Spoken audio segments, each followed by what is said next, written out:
right now. There we go. All right. For those of you that are watching the video, I just was gently reminded to record. So just to recap, we're just starting to talk about how macroeconomic events can affect the markets. And I was about to go into an example of since the war kind of got ramped up a little bit with the recent bombings, fuel prices have been going up. And so who stands to benefit from fuel prices? And if you take a look at some of the major petroleum stocks, like Valero or Chevron or ExxonMobil, those stocks are going to be going up. And matter of fact, let's take a look, since the market is open right now, how are those being affected currently? So a couple of ones I have owned in the past, Chevron and Exxon, because of their fat dividends.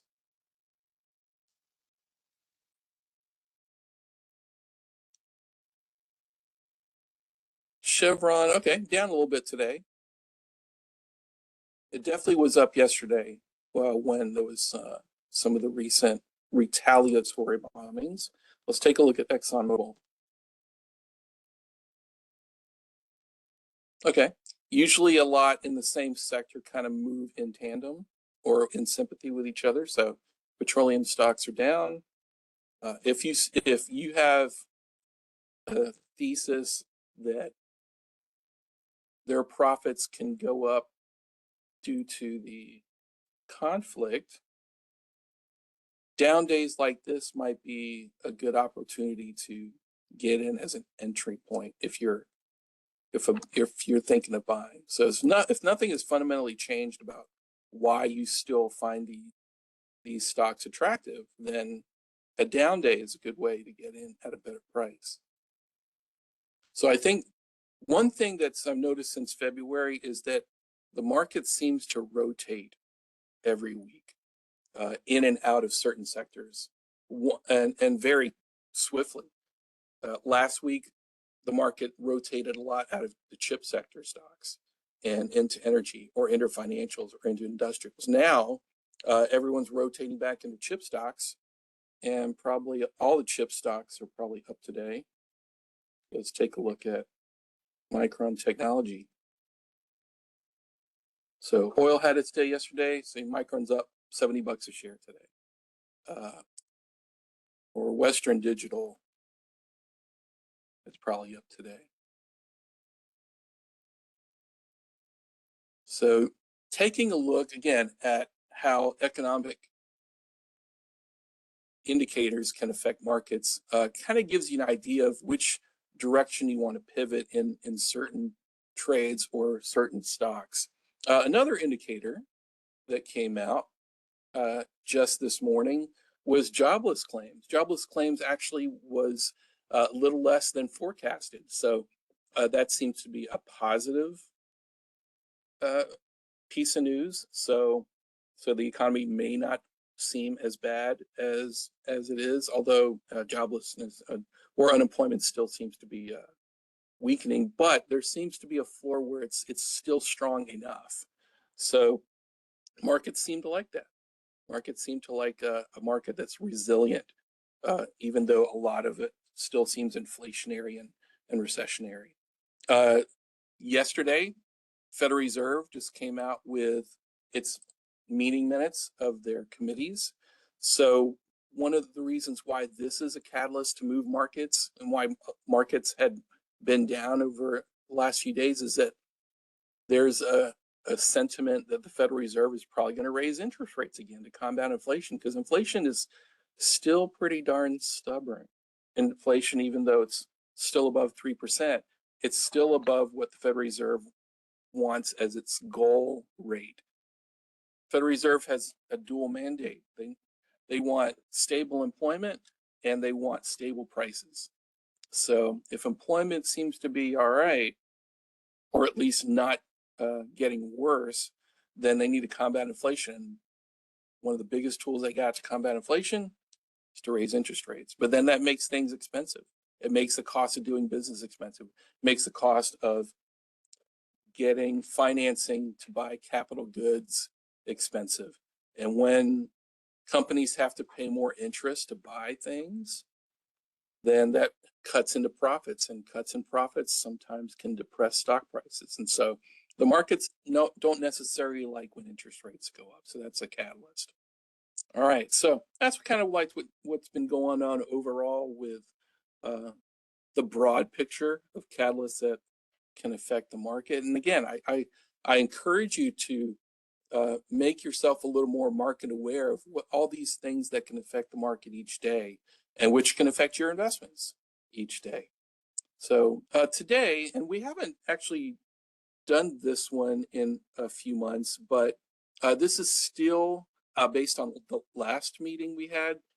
This is still the most requested topic that we have every month, and this is some things to look for if you're looking to buy a stock. So let's take a look at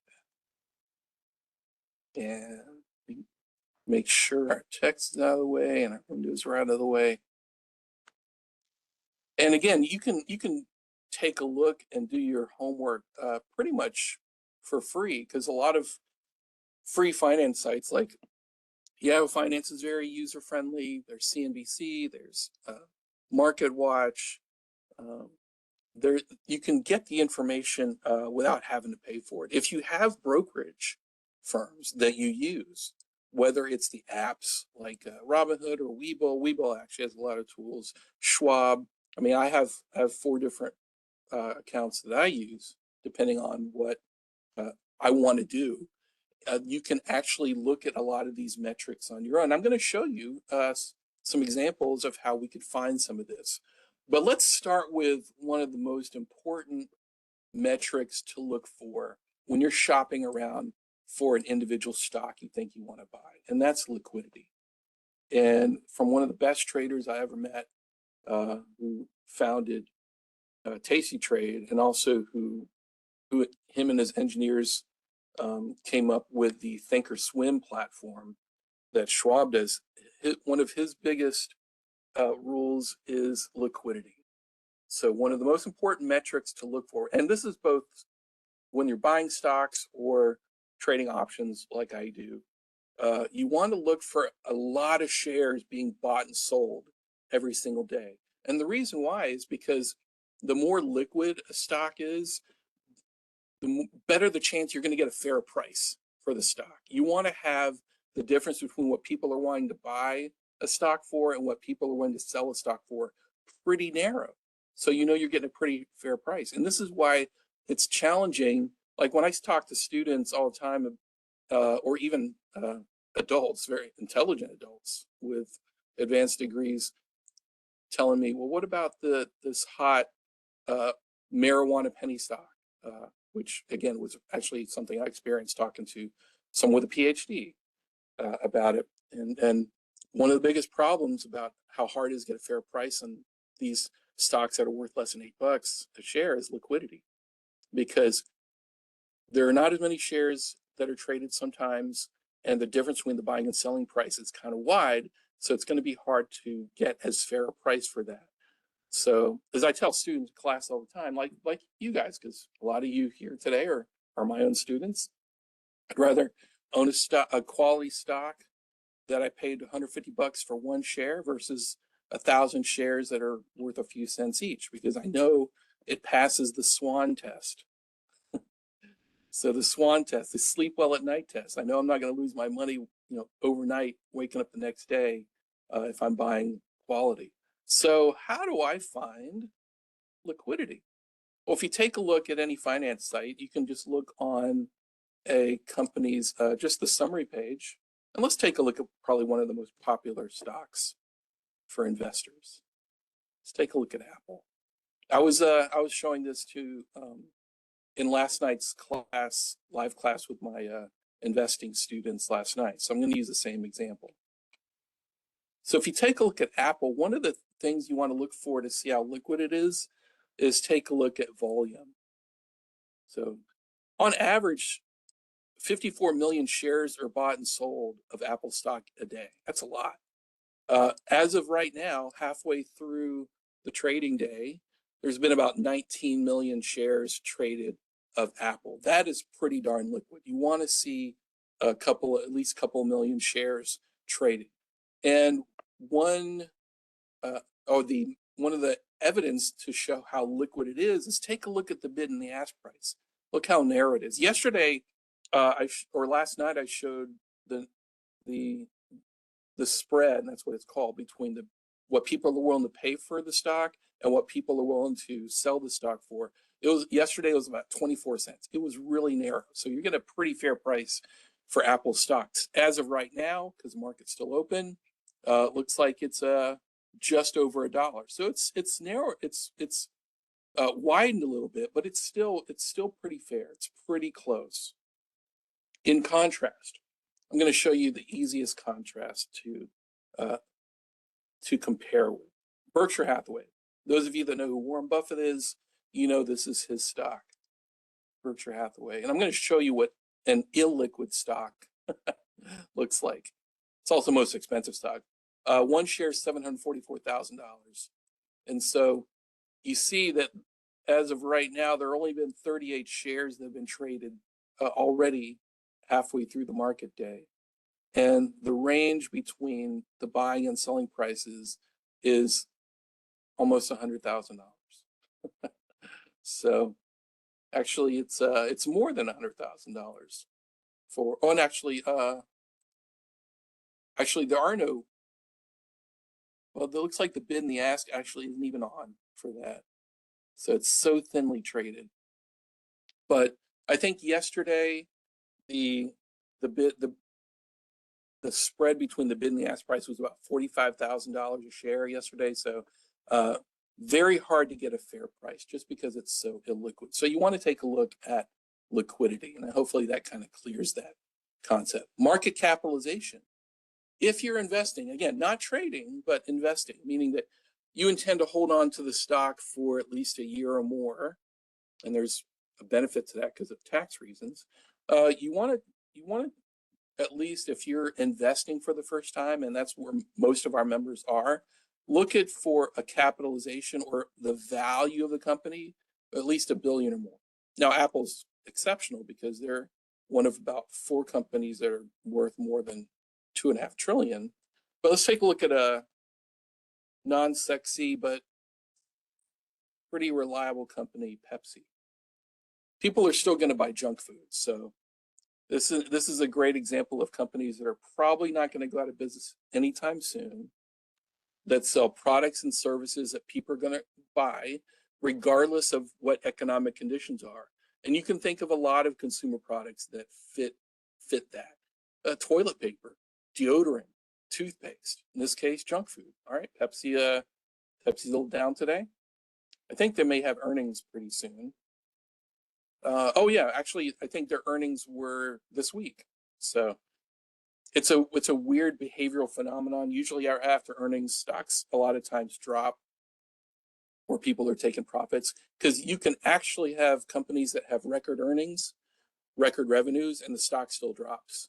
And so it's not weird. It actually happens more often than you think. So Pepsi, pretty reliable stock in terms of being able to sleep well at night. Pepsi was actually the 3rd stock I ever bought when I was still a kid. So 8 million shares in volume, so pretty liquid. A little wider range of spread, about $7 or just under $7, but not bad. So I think some of it's a function of the fact that it's down today. There's a rotation back into tech versus consumer stocks. Yesterday it was the opposite. So market capitalization, where do you find that? You're looking at right here. Market capitalization, Pepsi is a highly valued company, $188 billion.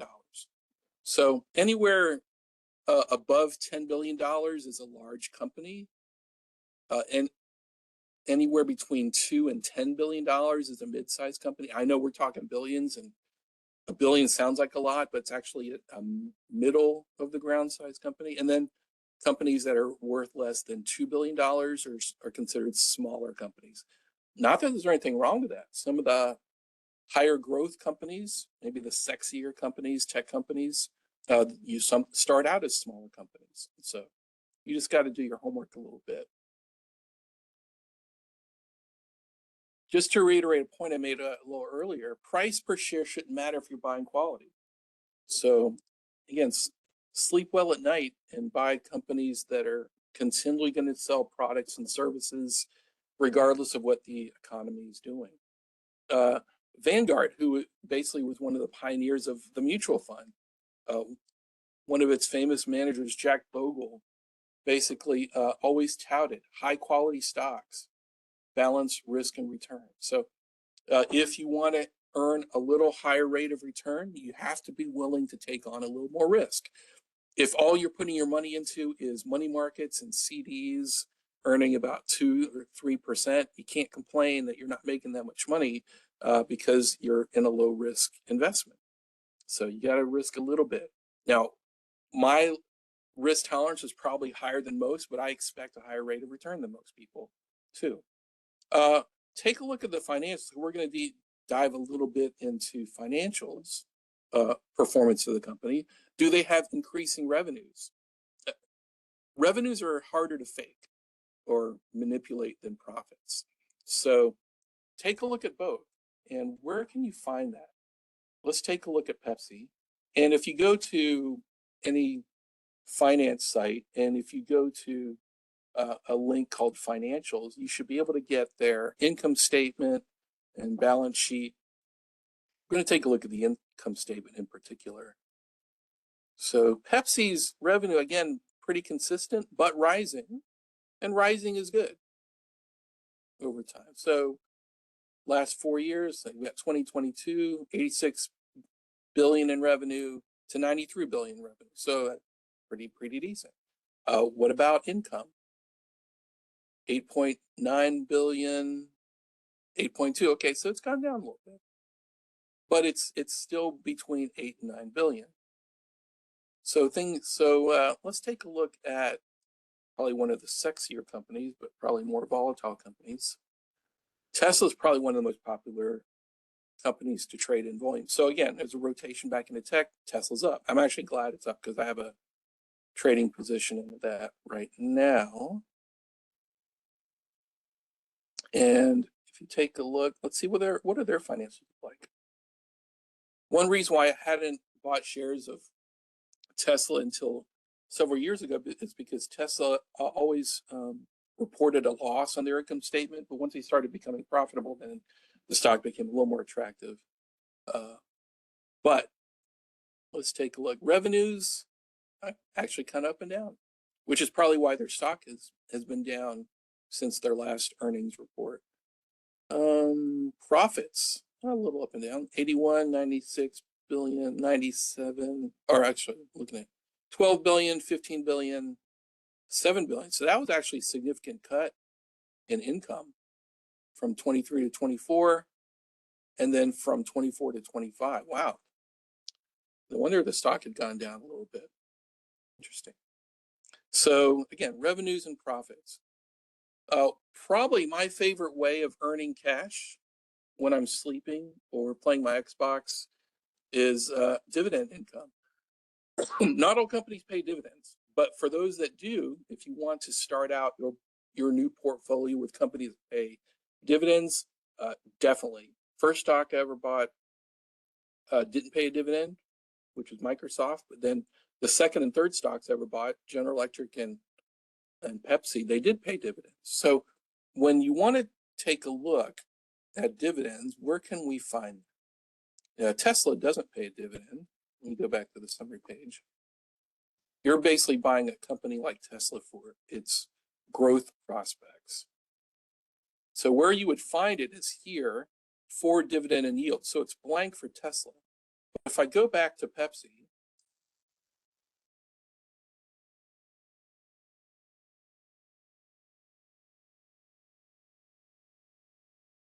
as it loads,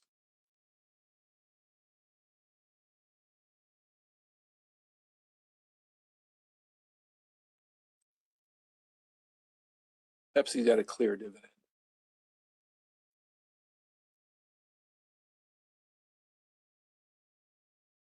There we go. So if we go take a look at Pepsi, what you're looking for is right here, where it says forward dividend and yield. So Pepsi's got a nice dividend, $5.92 per share. So every year, and it'll be broken up into quarterly installments, Pepsi will pay you over 12 months, $5.92. And you'll see two numbers here. This is the cash that you'll get. So for every share of Pepsi owned, you're going to get that free money, just simply for owning the stock. It's great. And here, this is the yield. And what the yield means is, think of it as the rate of interest that you get in the bank, except in stock dividend. So this is something comparable to like what you would get on the savings account. So 4% is actually pretty attractive. And you have the growth of hopefully the stock price as well on top of that. And how that's calculated is pretty easy. It's basically the cash that you get paid, $5.92, divided by whatever the stock price is. So based on your investment, based on that stock price, that's what the yield is of the cash that you're getting for owning the shares. So a couple of things you want to take a look at if you're looking from the dividend lens is what is the yield? Is it sustainable? So are they generating enough cash to be able to pay it? So you can actually take a look at that. What is the payout ratio? All right, well, let me define what that is first. Basically what that means is what percentage of their income are they paying to the investors? So are they paying most of it, or are they just keeping some of it and then reinvesting the rest back into the company to help it grow? So you want to see a nice balance between what the company pays you and what it's keeping, because you like to see companies invest themselves, and you also want to potentially see that the company might be able to give you a raise later down the road. So if they are paying just a smaller portion, or maybe half of their income in dividends, then that means they have room to grow the dividend. And so you take a look at statistics to see if there is a measure of the payout ratio.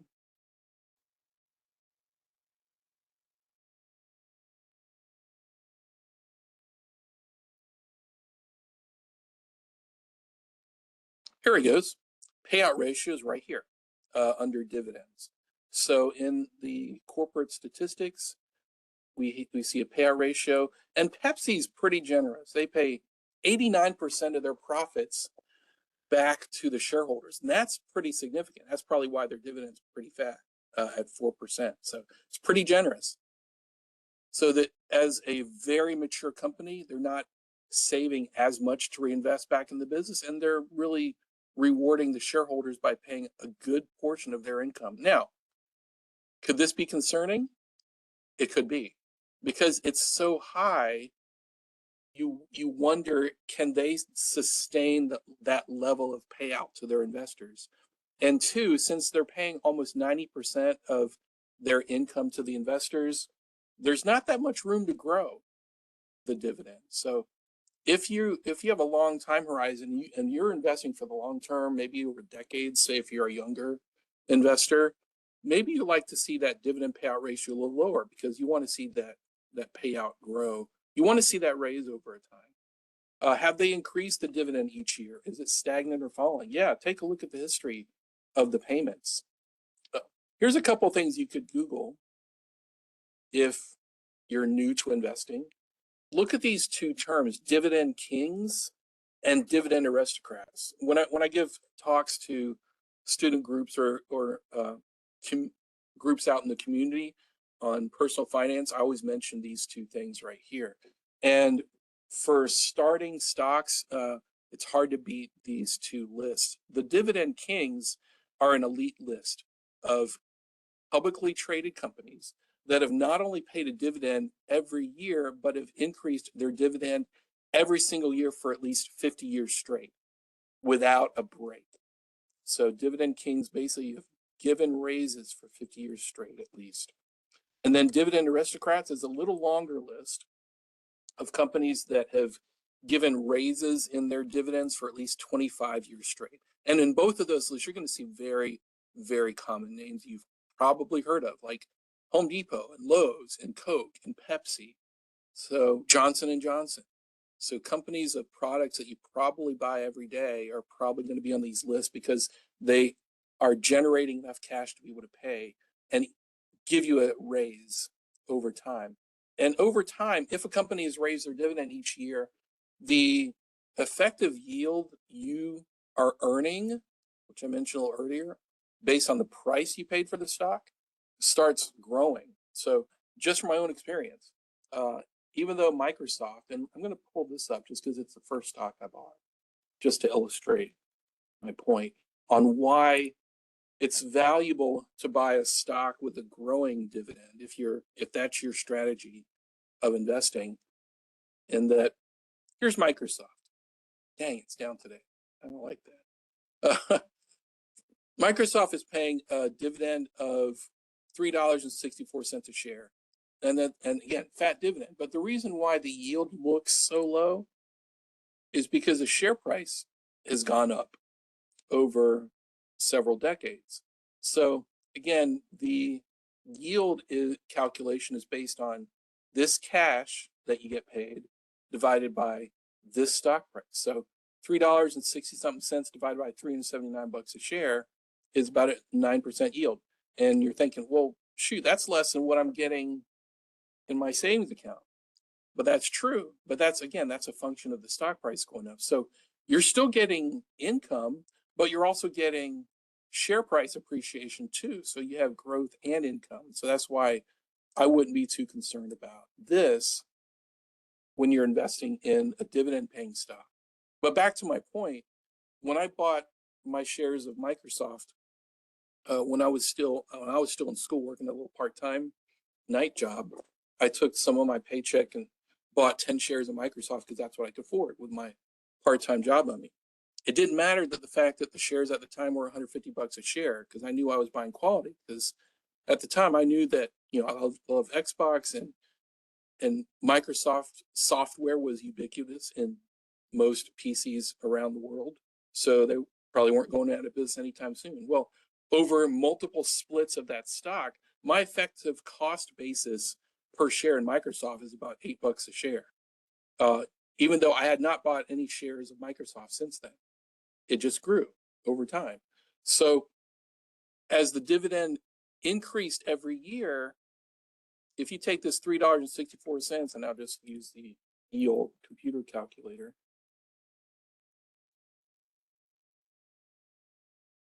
So $3.64 divided by $8 a share, I'm getting about a 45% yield on my Microsoft stock every year, which is outstanding. And that's just because I bought quality, held it, and just let the dividends grow. If Microsoft paid the same dividend that they paid when they first started paying dividends in somewhere in the 2000s, then that yield's going to be a lot lower. But because they've been raising their dividends since then it's totally worth it. So growing dividend is something that would be attractive to look for. Another part of important fundamental investing, what do they do? Educate yourself. It helps to know what you're investing in. Do they make products and services that people are going to buy regardless of what the economy is doing? And this is what we talked about at the beginning, being aware about what can affect your company, macroeconomic wise. So interest rates, world events, economic indicators, competition. Are there competition coming out with something better, faster, cheaper? Changes in management, lawsuits. One reason why I've been bearish on Boeing for the last couple of years is product quality. You take a look at the plane crash they've had. I mean, last year they had the exit door burst in midair while they were flying. That doesn't look good for the stock prospects. Now we're going to take a look and pivot a little bit. We've been talking about fundamental investing, meaning that we care about what they do, how much they make, and then we're going to pivot a little bit and take some time to talk about something called technical investing, meaning that we don't really care so much about what the nature of the company is, more so than the trend or patterns that you see in what the stock is doing. So this is part of technical analysis, something we talk about in the investments class. So one of the easiest technical things you could take a look at is just stock price trends. So if you're taking a look at Microsoft, you could take a look at trends like what's it been doing for a month. Usually a month is about as far as I go when I'm trading options, because I want to see where I might want to place my option contract. But Microsoft, again, it's been a sad chart over the past month. Actually, it's been a sad chart for the past 52 weeks. And it is being punished along with most software stocks over the past year, thanks to the fears that AI is going to make a lot of software obsolete, which is kind of sad because Microsoft does more than software. One thing you could take a look at, and I'm having my investment students do this, is you can compare a 50-day moving average to a 200-day moving average and see where those averages might, where the 50-day moving average might go up or below the 200-day. And you can add additional indicators on a lot of free sites like Yahoo Finance. Let's see if I can show you how to add that. Oh, actually, I already have it here. So the 50-day moving average is going to be in red, and the 200-day moving average of the stock price is going to be in purple. And so one technical tool that I've learned, and that you can kind of get an idea if you're wanting to invest short term, is that if the 50-day moving average moves above the 200-day moving average, that's considered a little more of a bullish trend. And so if you could buy at or before that happens, then hopefully the stock responds accordingly and moves up at that time. If you see the 50-day moving average move below the 200-day moving average, like right here, it is considered a bearish trend and it's likely the stock will move down. And that's actually proven right here. As you saw the stock plummet, this is probably, actually this is actually intraday right here. So there's a drop right here. And it looks like there's a recovery. And you can see the stock price in blue react accordingly right when this 50-day moving average moves above the 200-day moving average right here. So the traders, as they're looking at this day-to-day chart, they actually see the exact same trading points between the 50 and the 200-day. So again, it's a little more technical, but it gives you an idea. And if you look at it longer term, like a 1 month or 3 months, 6 months, you can kind of see this play out. So where you can see where the 50 moved below the 200, the purple line here, and notice that the stock price has kind of been stagnant over the last 6 months. It's been kind of bearish. So there's actually a term for that. There's if the 50 goes above the 100, there's a term called the golden cross. It means kind of bullish. If it falls below the 200-day moving average, it's called a death cross. So again, there's so many different technical indicators. It's something to look at. It's not perfect, but there's a lot of data to support that it works often. When I was taking a class in technical indicators, that was probably one of the first ones you learn, and my instructor basically said if you don't learn any other technical indicators, that one probably is about 90% of really what you need to know, that particular one. That's why I always like to share that one. Beta is probably the easiest one to understand. So let's take a look at beta. I'm going to show you contrasting betas too. Beta is a way to measure risk. So if you want to take a look at stocks based on the lens of your level of risk tolerance, beta is an easy way to take a look at it. Beta basically shows how the stock moves or how volatile the stock is relative to the stock market. So think of one as the market. The market is the standard. So the stock market, when I'm talking about stock market, I'm talking about the S&P 500, 500 biggest stocks. So beta is for Microsoft pretty darn low right now at 0.37. And all that means in English is that if the stock market goes up, then your stock will go up, but not as much.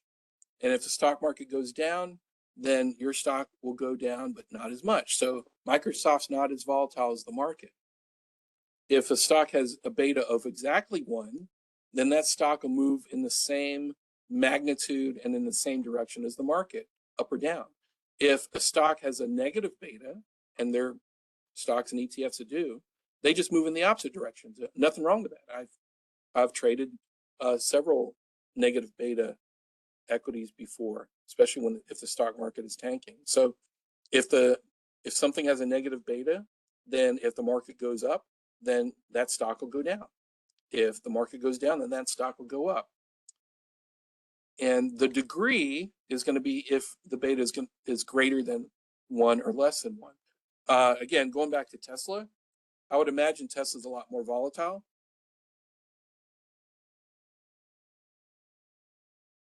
And I'm right. So Tesla has a beta of 1.8, which actually is lower than it has been over the past year. It's stabilized a little bit. It's still pretty high. So if the market goes up, then Tesla stock is likely to go up almost twice as much. It's a little more sexier, but it's more volatile. If the market goes down, then Tesla stock's likely to drop even further than the market. So if you're willing to hold long term, you can ride the waves of up and down. But if you can't stomach the volatility, then maybe you should get something a little more stable. So the last thing I'll mention are technicals, and we could have a whole chat about this one. There are different metrics, and I'm just going to kind of describe them. But if you have a brokerage app or a firm that gives you these indicators, which you could look up, you could look at one metric called overbought, oversold to see, and these are measured every day. If there are more sellers than buyers, I just told you about the 50-day versus the 200-day moving average. These three I added this morning. MACD and RSI, these are basically relative strength indicators. So if a stock is trending with more strength, then that's bullish, meaning it looks like it's an opportunity to buy. Or if it's the other way around, if the RSI relative strength is going down, then maybe you should sell it or short the stock. And then one indicator I wanted to mention is that I talked about in class, in the investments class last night, short interest. And so what short interest means is that there are institutional investors that think that the stock is going to go down more than they think that it's going to go up. So if there are more people making, or more likely institutions, more traders making bets that the stock is going to drop, then that gives you an indicator that maybe you can place your trades accordingly, thinking that the stock is also going to drop as well.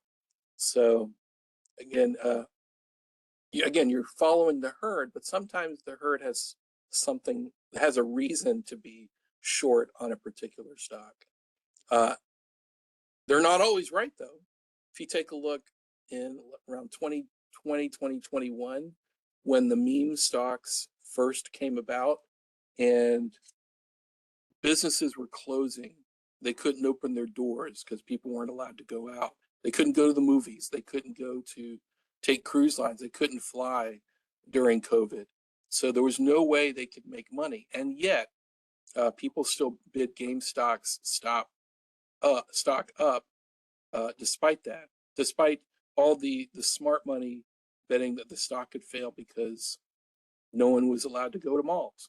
So you just got to make sure just to be aware that if a stock has shorter interest, generally there's a good reason for it. They are not making any money. They could be going for bankruptcy. A piece of technology at a competitor is going to take away market share from that company. Whatever the reason is, there's probably a good reason why the stock is shorted, and you can trade accordingly. But again, there's exceptions. Meme stocks are not going to go away, and so a couple of the newest ones that people are jumping on the bandwagon for, like Wendy's and rent-a-cars, and I think one of the has another meme stock that's becoming popular again. So that pretty much wraps it up for some things you can look for in a stock. Again, this is probably one of the most asked topics that our members have asked for, and I really hope that you find them helpful. Before we head out, I just want to ask if anyone's got any questions while we're still around. Anybody got any questions? Also, before we head out, are there any topics, and feel free to put them in the chat box, that we should take up in next month's meeting? I have a question, Yeah, Mr. Milasco. yes, of course. For that stock portfolio part, Yes. do we, so would it mean like we have to create like an Excel file to track our stocks, or? Yes, actually, I created a color-coded one for you. If you take a look at either the assignment or in the files folder, there is a Market Watch stock tracking spreadsheet I put together for you guys, and it's color-coded, so that way all you need to do is put your data of what you paid for the stock and any dividends that are paid, and then at the end of the week, what the closing price is on the Friday in just the green cells. Then the formulas will automatically calculate your gains for you. So it'll do some of the heavy lifting.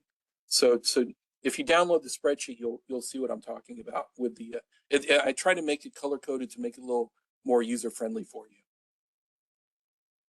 Okay. But yeah, if it's not in the assignment, just text me and I can guide you to where you can find it in the file folder. Okay. Thank you. But yeah, great question. Anybody else got any questions or even suggestions of what you guys want to talk about for next month? And I still have some topics that were suggested in previous months too, so we'll never run out of topics. All right. Well, I appreciate you, one, for attending, but two, for also having your clear names on here. So those of you that are here for extra credit, in addition to our members, I'll make sure you get extra credit too. So thank you so much. And I look forward to seeing you at next month's meeting. Thanks, Karen. Thanks for coming, everybody. You're welcome. Thank you. Oh, let me